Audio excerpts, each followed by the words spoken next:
세상의 모든 지식 언더스탠딩. 네, 자 언더스탠딩 시작하겠습니다. 오늘은 김상훈 기자와 함께 오랜만에 왜 이렇게 오랜만에 오셨습니까? 지금 눈치 주시는 거죠? 네, 살짝 눈치. 우리 김상훈 기자는 브리핑을 많이 하니까 오랜만에 네, 진행자 오랜만에 자리에서 뵙습니다. 같이 한번 해보겠습니다. 자, 네. 오늘은 요즘 또 버스가 난리라고 하더라고요. 곧 파업할 수도 있다고. 뭐 전국 버스들이 28일 날 네. 파업을 예고하고 있고 저 출근 못합니다, 선배.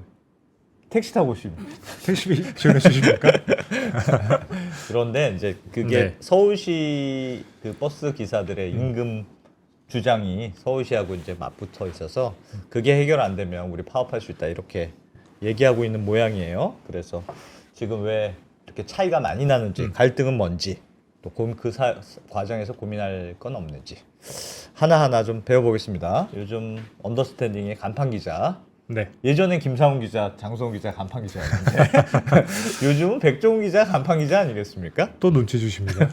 네, 이제 백종훈 기자님 모시고 배워보겠습니다. 어서 오십시오. 예, 안녕하세요. 네, 백종훈입니다. 안녕하세요. 예, 지금 서울시 버스 운전 기사 쪽에서 이제 임금 인상을 요구하고 있고 네. 서울시는 그렇게 못 해주겠다 이렇게 싸우고 있는 거죠. 예, 그렇습니다. 근데 오해 없이 설명을 정확히 드리면 네, 서울시도 뭐 회사는 뭐 60개, 70개가 뭐 그냥 버스 회사로 돼 있어요. 네. 돼 있는데 서울시가 왜 자꾸 등장하느냐? 그 적자가 나면 보전해주는 준공영제를 하고 있기 때문에 사실상 뭐 적자가 많이 나고 있는 서울 버스 회사 입장에서 서울시가 약간 뭐랄까 사측 같은 그런 포지션을 사실상 가지게 돼서 그런 것이지. 예, 뭐 사측이 따로 있긴 합니다. 직접 서울시가 협상하는 건 아닌데. 네. 알겠습니다. 네. 하나씩 네. 배워보죠. 그렇게 구조가 돼 있고요. 네, 지금 28일 날 전국 파업, 그러니까 서울시 노사 버스 노사뿐만 아니라 전국 자동차 연맹도 동조 파업을 하겠다고 예고는 하고 있는데 슬라이드 잠깐 보시면 그럼 노사가 어떤 측면에서 다투고 있느냐?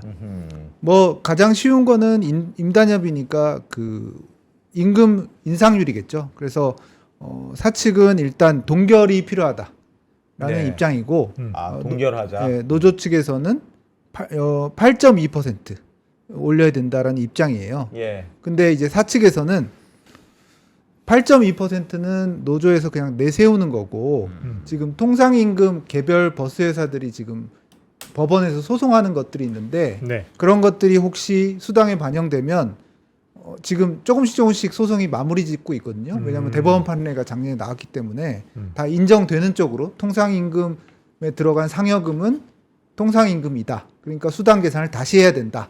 뭐 이렇게 해서 수당이 올라가는 효과가 있어요. 예, 그래서 서울시가 그 수당이 올라가는 효과가 한 15% 되기 때문에 지금 노조가 8.2%를 주장은 하지만 현실적으로는 23%가 넘는 인상률이 될 수 있다. 이렇게 합치면. 예, 서울시나 사측은 그렇게 주장하고 노조는 뒤에 말씀드리겠지만 그건 아니다라고 주장을 하고 있습니다. 어차피 질 거라고 생각을 하나 보죠. 예, 대법원 판례가 상여금을 통상임금에 넣고 수당 계산을 다시 하라는 쪽으로 큰 틀에서 정해져 있기 때문에 상여금 빼고 기본급이라고 생각하면 안 되고 예, 예. 상여금 늘 주는 상여금은 그냥 기본급이라고 생각하고 예. 거기에 플러스 1.5배 이렇게 수당을 계산해 줘야지. 예, 예. 그 말이죠? 예, 그렇습니다. 그거 안 준 거 한꺼번에 줘라. 예. 그래서 일단 사측과 노조는 그렇게 붙고 있고 좀 이따 설명드리겠지만 임금 체계도 좀 개편해야 된다는 게 사측과 서울시의 입장인데 노조는 안 된다라는 쪽이 되겠습니다. 일단 서울시 측 입장만 정리해서 좀 보기 쉽게 얘기하면 예. 이게 서울시가 19일 월요일 날 기자들 모아놓고 긴급 브리핑을 했던 자료예요. 네. 5일 아니고 주 6일이요. 네. 주 6일이라면 513만 원을 평균적으로 받습니다. 예. 여기서 통상임금이 법원에서 져가지고 예를 들어 사측이 져서 네. 수당에 반영이 되게 되면 80만 원이 증가된다. 15%가 여기에. 증가되고 그리고 노조 주장대로 하면 8.2% 오르면 거의 이 계산이 좀 잘못된 것 같은데요. 서울시가 잘못 계산한 것 같은데 예. 23.7%가 된다라는 게 서울시의 주장입니다. 주장이고 지금 서울시는 그와 더불어서 지금 2004년부터 준공영제, 그러니까 서울시가 적자를 보전해 준공영제를 하고 있는데 지금 거의 20년 됐죠? 20년 동안 2004년 임금을 운전자 임금을 100으로 본다면 시내버스 기사 운전 임금은 작년에 196이 됐다. 거의 2배 정도 어, 올랐는데. 예, 그리고 연평균 3.4% 하니까 이렇게 됐고 20년이 흐르니까 예. 같은 기간 이게 서울시 재원으로 주다 보니까 비교로 공무원하고 한 거예요. 아. 공무원은 2004년에 100으로 봤을 때 156 정도가 됐다. 그래서 시내버스 운전기사들은 상대적으로 좀 많이 임금이 올랐다라고 서울시는 이제 주장을 하고 주장하고 있습니다. 있다. 빨리빨리. 그러니까 지금 말씀하셨던 대로 준공영제라는 걸 하고 있는데 예. 준공영제라는 게 민간 회사가 하긴 하지만 사실상 공기업처럼 그냥 문제 생기면 정부에서 도와줄게. 예. 적자 나면 다 메워줄게. 예. 이렇게 하고 있으니까 좀 약간 안일하게 임금을 올린 거 아니냐. 이게 예. 서울시 측 입장인가 보네요. 예, 서울시와 사측의 주장이고요. 음. 그 더해서 요것도 슬라이드 잠깐 봐주시면 뭐 복잡해 보이는데 간단합니다. 그 버스의 운송 원가 중에 예. 적자가 나면 보전해줘야 되는 서울시가 68% 가량이 인건비다. 근데 지금 운전자 그 버스 운전사의 임금을 이렇게 많이 많이 올리면 올려주면 어떻게 하느냐라는 게 서울시의 주장입니다. 그래서 음.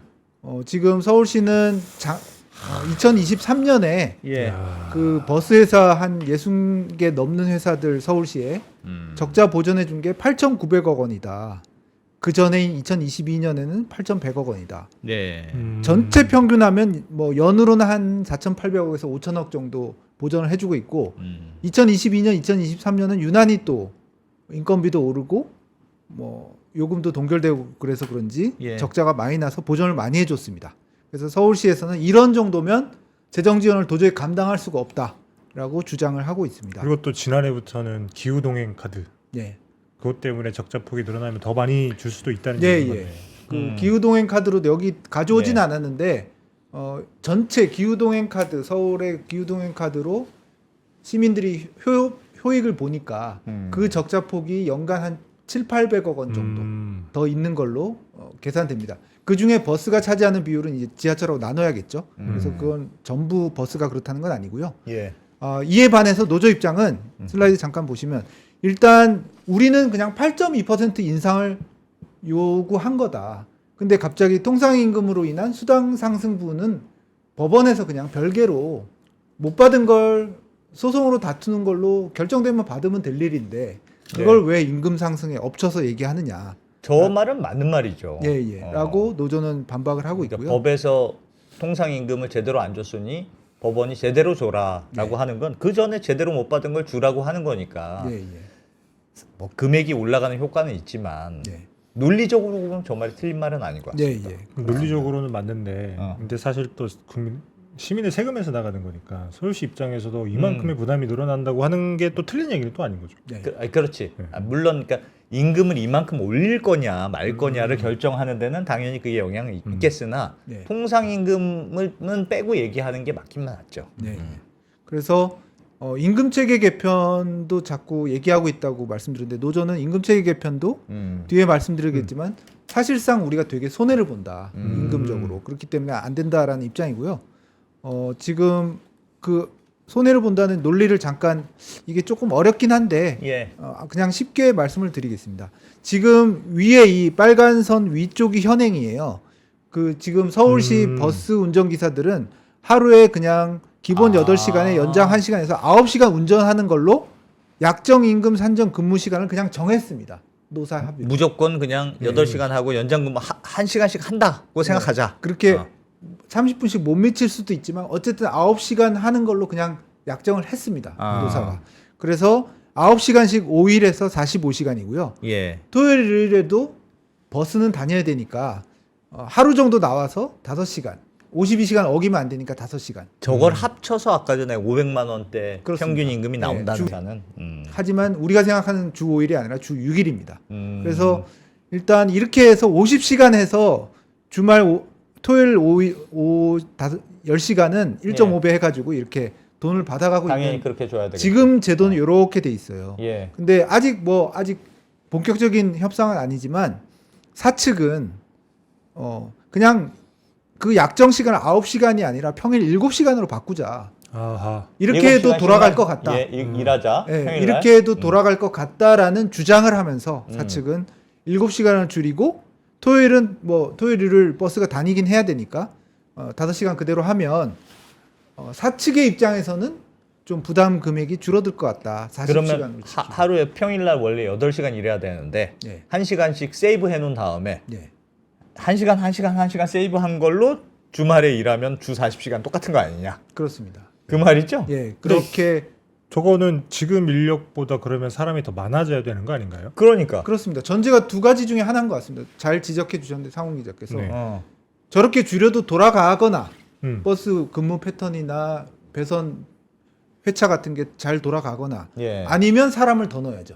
그 중에 그렇죠. 하나인데 네. 지금 있는 적자도 많이 나는데 시내버스 운전기사를 더 고용해서 넣을 것 같지는 않아요. 예. 그래서 아마 사측은 저렇게 돌려도 문제 없다. 문제가 안 생기지 않을까? 그러니까 근로자를 약간 좀 의심하는 거죠. 그렇게까지 운전을 조금씩 빠지지 않나 시간이. 그걸 세이브해서 하면 이 체계가 돌아갈 거다라고 생각하고 지금이랑 비슷하게 네, 해도 비슷하게 해도 될 거다라고 생각하는 것 같습니다. 근데 그래도 2시간씩이나 줄이는 건데 괜찮을까? 이해가 잘 안 되면 버스 저는 항상 버스 타고 출퇴근을 하니까 사실 네. 버스의 속도라고 하는 거는 본인이 빨리 가거나 늦게 가거나 할 수 있는 게 아니잖아요. 네. 근데 저렇게 2시간 차이가 날 수 있다는 게 사실 잘 믿기지는 않네요. 저도 뭐 2시간이나 저렇게 해놓고 조금 더 일하는 건 그냥 연장 근로수당? 없이. 에이, 세상이 어떤 세상인데 그렇게 가능하겠습니까? 근데 이제 오해를 하실까봐 예. 저도 들은 설명을 말씀드릴게요.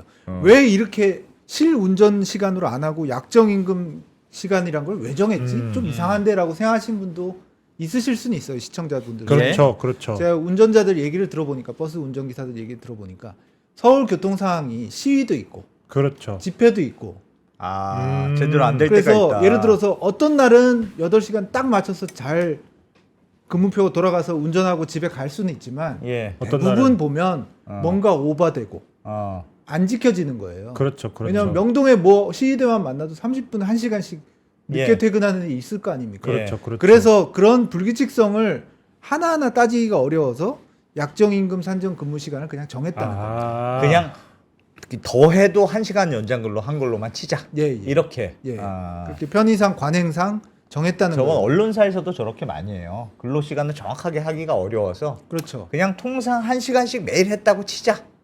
그래서 오케이? 멀리 가십니까? 멀리 가십니다. 네. 멀리 가서 남의 회사가 그렇다. 예. 저도 그런 생각을 했어요. 언론사하고도 조금 비슷한 면이 있다라는 생각이 드는데 네. 하여튼 이런 식으로 사측하고 노조는 입장이 갈려요. 노조는 이렇게 하면 현실적으로 안 돌아갈 거다. 빵꾸가 날 거다라고 생각하는 거고요. 사측은 이렇게 한번 하면 괜찮지 않을까라고 얘기를 하고 있고 그래서 그 임금체계 개편은 이런 얘기입니다. 그래서 예, 근데 이제 고민은 뭐냐면, 그러니까 이 문제 사실은 임금이 얼마나 높아져야 되느냐는 노사가 이제 서로 싸우면서 이제 결정할 일이죠. 네. 그거야 우리가 밖에서 보기에는 잘 모르는 것들이 있을 테니까 네. 그렇긴 한데 이제 버스 임금과 관련돼서 이제 서울시가 말씀하셨던 대로 서울시가 개입돼 있고 네. 그 배경에는 준공영제라고 하는. 그러니까 아무리 민간 버스 회사가 적자가 나도 그걸 서울시에서 다 메워주도록 약정이 돼 있으니까 예. 그래서 임금 원래 일반적으로 회사가 적자가 계속 나면 임금을 못 올리잖아요. 그렇습니다. 근데 적자가 나도 임금을 그냥 부담 없이 올릴 수 있는 구조가 너무 돼 있는 건 아닌가? 그런 생각은 드네요. 그게 서울시가 강하게 나오는 뭐 주된 논리 중에 하나예요. 예. 저한테도 서울시 관계자가 좀 얘기했던 게 민간 회사 같으면 아니면 백 기자님 회사 같으면 적자가 나는데 임금 올릴 수 있겠어요? 라고 묻는 거죠. 예. 근데 다만 그 말에도 허점이 있는 것이 그러면 서울시 버스 회사들이 적자가 저렇게 8천억씩 나는 건 왜 그럴까? 요금 때문이죠. 예, 요금 때문이죠. 그렇죠. 요금이 너무 버스 운전사들이 저한테 반론으로 얘기하는 게 합리적으로 요금이 책정됐다면 적자가 적자 나면 아니다. 요금을 올렸을 것이다. 예, 근데 지금 요금을 누르고 있지 않냐. 광역 환승 할인과 여러 가지 물가 때문에 난리 나잖아요. 기재부까지 가서 협의해야 뭐가 되는 구조가 돼 있기 때문에 서울시 혼자서도 못 올립니다. 그렇죠. 예, 경기도, 서울시, 인천 기재부까지 허락해줘야 요금을 조정할 수 있잖아요. 예. 그러니까 버스 운전기사도 할 말은 있다. 서울시 관계자들은 그렇게 얘기하고 안 대표께서 지적해 주셨듯이 적자 버스 회사를 왜 올려라는 생각이 들 수 있는데 임금을 그런 측면이 있다. 왜냐하면 요금을 우리가 누르니까요. 요금을 지금 요거부터 보여드릴까요?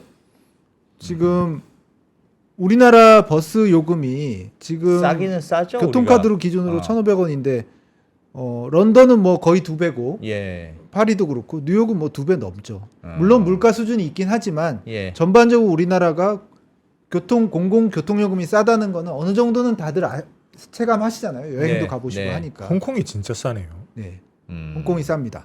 그리고 인구 대비 버스도 우리가 꽤 많은 편입니다. 그래서 예. 이 중공영제가 어느 정도 정착이 됐다라고 하는 아하. 그런 면이 있고 이거는 뭐 주관적인 면이 약간은 있는데 우리 서울 시내버스 이용 만족도도 이 중공영제가 20년 전인 2004년에 개입될 때는 60점이 약간 안 됐었는데 네. 지금 어쨌든 80점 정도는 살짝 넘는 정도 만족도를 이건 설문조사니까 주관적입니다. 근데 이렇게 나아졌다라고 서울시도 그러고 사측도 그러고 노조도 그렇고 버스 운영이 좀 좋아지긴 했다. 중고용제가 어느 정도 정착은 됐다. 다만 아까도 말씀드렸다시피 평균으로는 한 5천억, 나쁠 때는 8천억까지 서울시 예산으로 이걸 지원해주고 있다. 이런 게 중고용제를 좀 약화시키는 게 아니냐. 이 언제까지 이렇게 적자를 8천억씩 메어갈 것인가. 제 말이. 라는 예. 의문이 있는 거고요. 예. 그럼 감이 안 오실 테니까 이게 적자가 어느 정도 되냐. 요거 보시면 감이 오실 거예요. 올해 총 서울시 예산이 48조 원이 조금 넘습니다. 48조 원인데 그중에 도로교통 쪽 예산은 2조 1천억 정도 돼요. 예. 근데 아까 말씀드렸다시피 작년에 버스 회사에 적자 지원 밀어준 게 8천억. 밀어준 게 8천억이 넘잖아요. 8,900억이잖아요. 그러니까 2조 중에 8천억 그러면 꽤 큰 예산입니다. 그래서 예. 굉장히 부담이 되고 서울시에서는 이런 얘기도 해요. 여기는 안 써 있는데 그 8,900억이 너무 커서 서울시 관계자 주장인데 일부는 대출 받아서 그걸 지원해줬다. 서울시도 대출을 받는데요.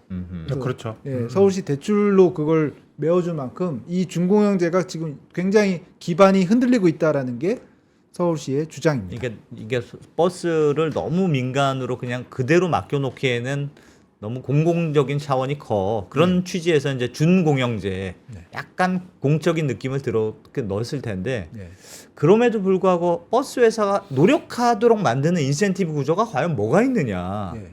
그걸 잘 모르겠어요. 그러니까 준공영제라고 들어온 취지야 당연히 있죠. 그렇게 해서 뭐 버스 회사 그동안 잘 돌아간 건 사실이나 그 이명박 정부 때 들어왔던가 뭐 하여튼 꽤 오랫동안 저게 유지가 됐는데 그럼에도 불구하고 버스 회사가 어쨌든 너희도 노력을 해야 된다. 그런 인센티브는 있어야 되는 거 아니냐. 네, 예. 그런 지적이 당연히 있었고요. 예. 요거 슬라이드 잠깐 보시면 지금 2004년 서울시를 필두로 전국의 지자체들이 이제 이런 중공영제 모델을 많이 도입했어요. 근데 지금 안 대표께서 잘 지적하셨다시피 적자가 점점 늘고 있습니다. 예, 특히 서울이 제일 크고 부산도 좀 크고요. 2,700억 연간 적자가 2023년에 경기도 좀 커요. 2,300억. 그래서 이거를 언제까지 이렇게 적자가 많이 나는데 가져갈 수 있을 것이냐.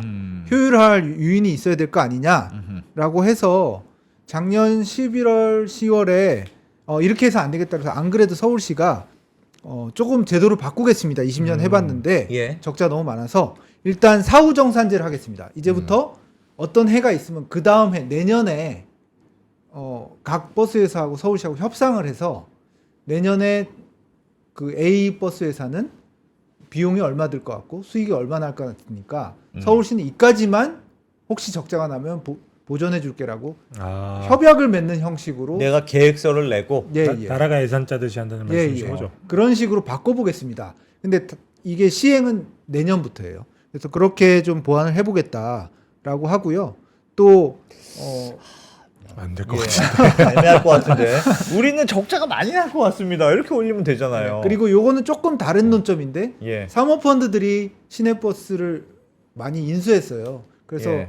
적자가 나는 건 서울시한테 예산으로 보전받고 만약 이익 나는 해도 있잖아요. 유류비가 싸거나 뭐 요금이 누르다가 몇 년 만에 튀어 오른 경우 예. 그런 경우에는 몇 해 흑자가 나거든요. 예. 그럴 때는 이 배당을 많이 받아가는 사모펀드를 막기 위해서 사모펀드 사전심사제를 도입하고 배당 성향을 100% 이상 배당을 못하도록 하고 차고지 같은 걸 부동산 처분 같은 거 할 때는 사전 협의하기로 하는 이런 규제 같은 것도 좀 장치를 만들었는데 저건 근본적인 이거는 해결책은 아닌 것 뭐 같은데. 근본적인 해결은 안 되는 게 네. 작정하고 사모펀드가 이익을 추구하면 법적으로 막기는 힘들어요. 그렇습니다. 귀찮게 하는 것이지. 사모펀드가 들어왔다는 것 자체가 사모펀드가 얼마나 돈에 밝은 집단입니까? 네.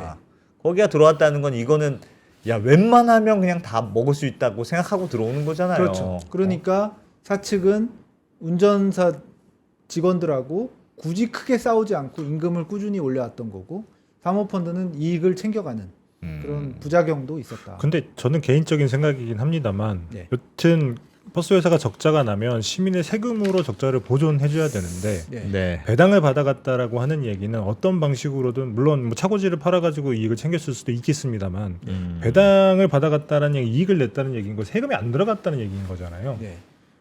그럼 어떻게 보면 서울시 입장에서는 적자를 날 수도 있다.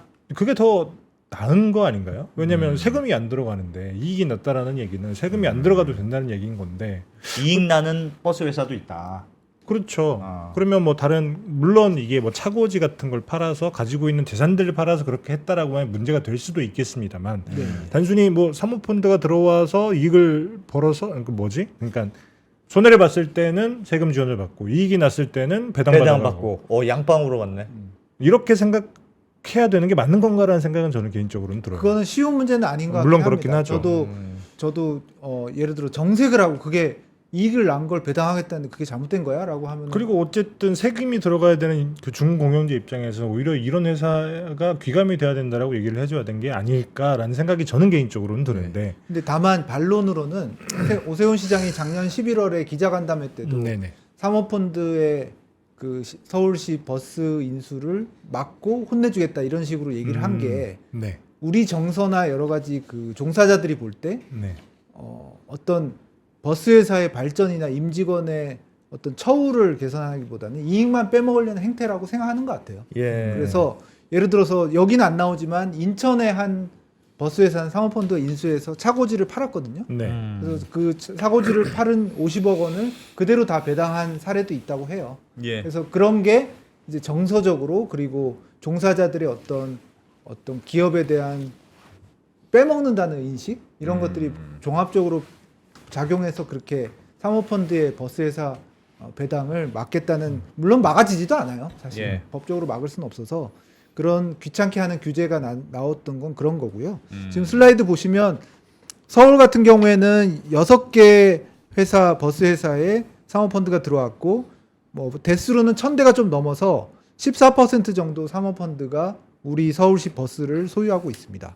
그리고 인천이 좀 많아요. 야, 10개 회사에 엄청 사모펀드가 많네. 들어왔고 인천에는 버스 대수로만 보면 한 34% 정도가 사모펀드가 인수한 버스 회사의 버스를 시민들이 타고 있는. 거의 차 파트너스라는 데에서 그냥 다 싹쓸이해 가고 있군요. 예, 예. 아. 그래서 여기는 외국계도 있고요. 뭐 차 예. 파트너스도 있고. 그래서 장점이라고 기대했던 거는 규모의 경제. 그러니까 여러 가지 버스 회사를 좀 인수해서 합치거나 네. 잘 운영하면 효율이 있겠지라는 게 있었지만 대부분 좀 기대보다는 단점이 많았다. 그 배당 성향이 너무 높고 뭐 팔아서 이익 나면 배당 가져가고 서울은 아니었지만 인천 같은 적자나면? 경우에는 차고지 매각 대금을 그대로 다 배당해서 빼가는 그런 일도 있었습니다. 근데 그러면 적자가 나도 문제고 이익 나서 배당 받아도 문제면 어떻게 운영해야 되는가? 야, 채팅창에 버스 차라서 차 파트너스가 차를 좋아한다는. 그래서 약간 전문가들은 아재개그 그럼 돌렸죠. 이걸 어떻게 해야 되냐. 어. 일단 국회에서 토론회 같은 것도 많이 열렸어요. 왜냐하면 이게 20년 됐는데 적자가 처음에는 2, 3천억 났거든요.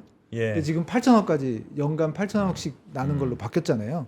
그래서 당연히 문제다라는 인식이 있었고 국회 토론회도 열렸는데 박준식 한국교통연구원 본부장하고 좀 얘기를 해봤는데 일단 지자체가 사용자인 것처럼 막 말려 들어가는 협상은 조금 바람직하진 않은 것 같다. 노사가 잘 임금 협상하는 게 맞는 것 같고 다만 아까 얘기한 거 서울의 도로교통 예산이 2조 1천억인데 요번에 노조 주장대로 돈을 올리면 2, 3천억씩 돈이 올라갈 수 있으니 예. 조금 이런 건 조정을 해야 되지 않겠나라고 약간 서울시 쪽 주장에 약간 무게를 싣는 쪽으로 좀 의견을 내기도 했고요.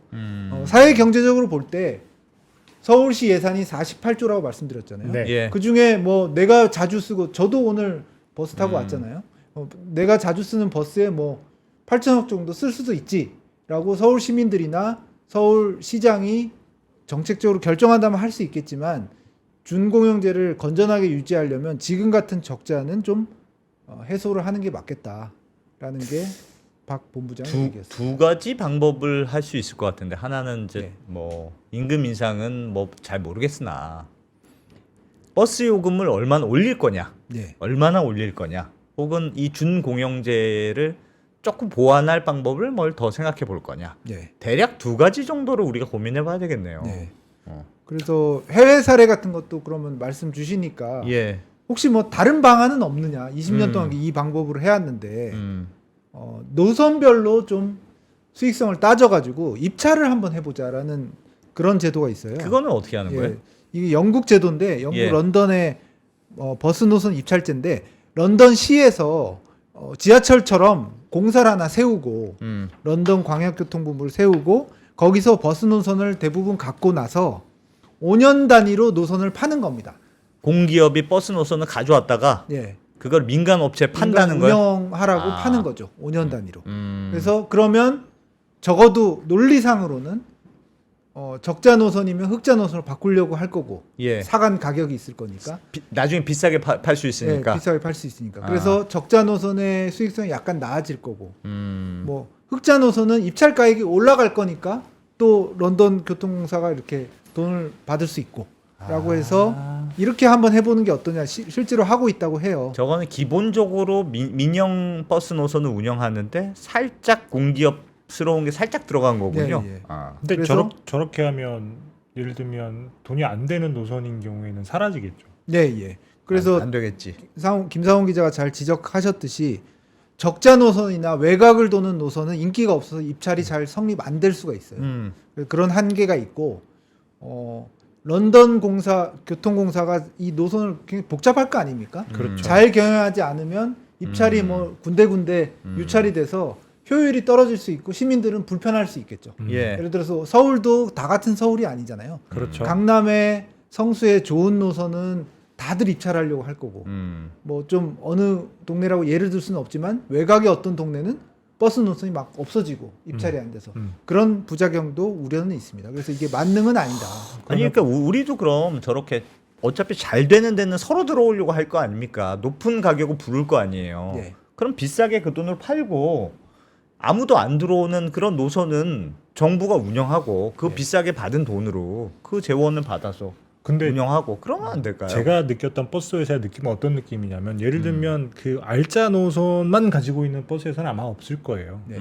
예를 들면 그 버스 회사가 가지고 있는 노선 중에 알짜 노선이 있으면 그렇지 않은 노선들도 이렇게 나눠서 어느 정도 이렇게 돈을 벌 수 있게끔 이렇게 분배가 될 텐데 말씀처럼 그렇게 하면 그게 안 되는 거죠. 그렇긴 한데 뭔가 이렇게 시장이 그래도 아무리 버스도 뭐가 좀 효율적으로 돌아가도록 구조는 만들어 놔야. 그러니까 네. 이게 완전 민간의 자율로 해.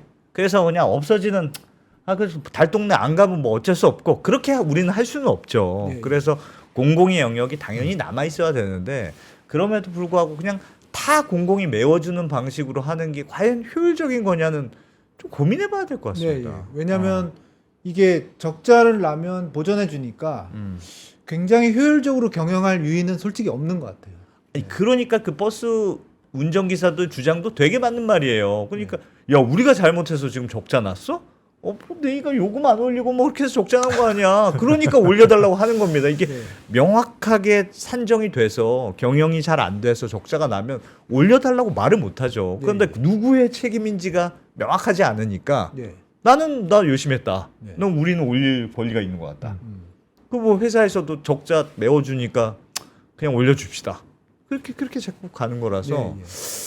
이거는 뭔가 좀 생각은 해봐야 될 거는 같다. 네. 이제 그래서 단순히 노사 간의 임금 다툼은 아닌 것 같아요. 그래서 오늘 이 주제를 한번 시청자분들한테 소개시켜 드리려고 갖고 왔고 예. 저 끝으로 요 말씀은 꼭 드려야 될 것 같은 게 서울의 그 버스의 교통 분담률이 굉장히 급격하게 떨어지고 있습니다. 지금 보시면 2009년에는 서울의 교통 중에 버스가 담당하는 게 27.8%였는데 예. 지금 2022년으로 오면 20% 겨우 턱걸이 합니다. 지하철이 많이 생겨서 예, 그렇죠. 7% 포인트 이상 떨어졌고요. 지하철은 같은 기간에 10% 포인트 이상 늘었어요. 그러니까 지하철이 촘촘하게 생기면서 서울의 버스의 어떤 교통의 기여도가 점점 떨어지고 있습니다. 아 지금 예, 예. 그래서 지금 운영은 옛날처럼 7, 8천 대를 하고 있는데 효율이 안 나는 거죠. 아하. 그래서 적자가 더 나는 이유도 이런 데서 찾을 수 있지 않을까. 운영하는 사람들이 그만큼 주는 겁니다. 네. 그 분담률이 주는 거고. 그래서 뭔가 이 버스 준공영제의 여러 가지 메커니즘을 이젠 좀 점검해서 고쳐봐야 되지 않을까라는 생각이 듭니다. 그리고 요거는 지금 저녁에 나온 소식인데요. 예. 마을버스 측도 우리도 지원금 올려달라라고 아, 하면서 지금 예. 예. 총회를 좀 전에 끝났어요. 아하. 인천의 한 호텔에서 마을버스 사측 총회가 끝났는데 일단 당장 시내버스처럼 28일 날 뭘 하겠다 이런 건 아니에요. 다만 서울시장과의 면담을 요구하면서 하루 보조금을 지금 이건 뭐 복잡하긴 한데 예. 하루 한 대당 마을버스는 48만 49만 원 정도를 못 올리면 그 못 올린 적자폭의 85%를 서울시가 보전해줘요. 논리는 환승 할인으로 인해서 마을버스가 1,200원의 요금을 다 못 받으니까 보전해준다라는 의미로 보전해주는 거예요. 시내버스와는 다릅니다. 시내버스처럼 준공영제이기 때문에 보전해주는 건 아니고 환승 할인 때문에 마을버스 너네 회사들 힘들지라고 하면서 지원해주는 게 있는데 그거를 54만 원을 대당 53원 올리고 총액으로는 83억 원 올려달라라고 주장을 하고 있습니다. 이걸 안 해주면 하여튼 당장 며칠 날 중단하겠다는 아니지만 중단을 검토하겠다. 시내버스 파업에 우리도 좀 동참을 하겠다라는 식으로 얘기를 하고 있습니다. 서울시는 이거는 경우가 다르다. 시내버스는 준공영제고 예. 지금 노사 간에 협의 중이고 쟁의행위 절차를 다 거쳤는데 마을버스는요? 예, 마을버스는 노조가 이 주장을 하는 것도 아니고 사측이 주장하는 거고 사측이. 사측이. 예, 노조가 아니고 그래서 그래서 이런 식의 운행 중단은 어떤 협약 위반이기 때문에 이런 식으로 하면 과태료도 매기고 심하면은 등록 취소도 할 수 있다는 식으로 강경하게 서울시는 나오고 있어요. 그래서 마을버스 쪽 분쟁 불씨도 이제 지금 다시 나오고 마을버스는 있다. 사장님들이 우리 보조금 좀 더 주세요. 그렇습니다. 라고 주장하는 거군요. 예, 서울시에. 예, 그렇습니다. 그래서 당장 일자를 정해지는 않았지만 마을버스 측도 하여튼 요번 버스 시내버스 서울시내 아니고 전국 자동차 연맹 노사 간의 어떤 분쟁을 계기로 자기들도 보조금을 더 달라고 이렇게 얘기를 하고 있습니다. 그런 상황입니다. 요것도 갈등 요인이다. 예. 알겠습니다. 한번 버스 요금을 좀 올리기는 해야죠. 선거철이라 더 그런가? 네. 지금 선거철이 지금 예민할 때잖아요. 그렇죠. 정치인들이 아무 누구한테도 약자가 되는 딱 그런 시즌이잖아요. 요런 시즌을 노려서 더 그러는 것 같다. 둘 중에 하나 아닐까요? 예를 들어서 요금을 올리는 어떤 계기로 네. 경영진 쪽에서는 생각하거나 생각한다. 아니면 노조 쪽에서는 좀 멈추면 안 되잖아요. 예. 지금 뭐 안 돼. 대선 시즌, 조기 대선 시즌이고 네, 내년 네. 6월에는 지방선거 서울시장이 바뀔 판인데 네. 요때 좀 협상을 잘 하는 게 중요할 수도 있죠. 알겠습니다. 조금 이번 갈등이 좀 깊어지면 그 버스 준공영제 예. 이제 서울시부터 시작해서 거의 전국이 다 이렇게 하고 돼 있다고 들었는데 조금 뭐가 좀 문제가 없는지 조금 검토하는 계기는 될 것 같네요. 예, 예. 버스 요금 김상우 기자 말씀하셨던 버스 요금도 좀 올려야 되는 거 아닐까? 뭐 그런 논의도 좀 되긴 되겠군요. 예. 알겠습니다. 네. 버스 이야기, 복잡한 버스 이야기. 이거 김상우 기자 열심히 타고 다녀야 되는데. 그렇죠. 버스 없으면 전 죽습니다. 네, 백종우 기자님 잘 들었습니다. 예, 정리가 잘 고맙습니다. 됐네요. 고맙습니다. 네, 고생하셨습니다.